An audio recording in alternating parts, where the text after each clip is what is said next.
নদিয়া জেলার তাহেরপুরের সামনে 20 তারিখে আসছেন ভারতবর্ষের প্রধানমন্ত্রী নরেন্দ্র মোদী। সামনে বিধানসভা ভোট, তাই বিধানসভার ভোটের আগে দলীয় জনসভায় আসছেন মোদী। সেই সভার প্রস্তুতি কেমন চলছে তা দেখতে আসলেন বিজেপির রাজ্য সভাপতি শ্রমিক ভট্টাচার্য। তিনি সংবাদ মাধ্যমের কাছে ক্রীড়ামন্ত্রী অরূপ বিশ্বাসের পদত্যাগের ইচ্ছা প্রকাশকে কটাক্ষ করেন।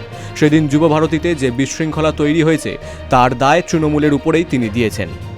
অরূপ বিশ্বাস ক্রীড়ামন্ত্রী, অরূপ বিশ্বাস সেদিন উপস্থিত ছিলেন।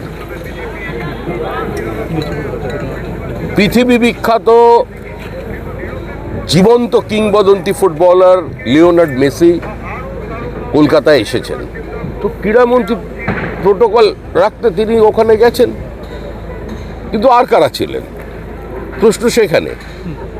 একা অরূপ বিশ্বাসের পক্ষে বা একা ওই যে আয়োজক তার পক্ষে কোনোদিন যুব ভারতীতে এত বড় ফাংশন করা সম্ভব ছিল না। সুতরাং যেটা হয়েছে সেটা একটা প্রাতিষ্ঠানিক লুঠের পরিকল্পনা। যেটা হয়েছে সমস্ত তৃণমূল কংগ্রেসের ইনভলভমেন্টে হয়েছে। তো অরূপ বিশ্বাস পদত্যাগের ইচ্ছা প্রকাশ করছেন বা পদত্যাগপত্র দিয়ে মানে শাক দিয়ে মাছ ঢাকার চেষ্টা। মাছটা নয় ঢেকে দিতে পারবেন, কিন্তু শাকটাকে ঢাকবেন কি দিয়ে? নদিয়ার তাহেরপুর থেকে অর্ধেন্দু মালাকারের রিপোর্ট, বিগ নিউজ বাংলা।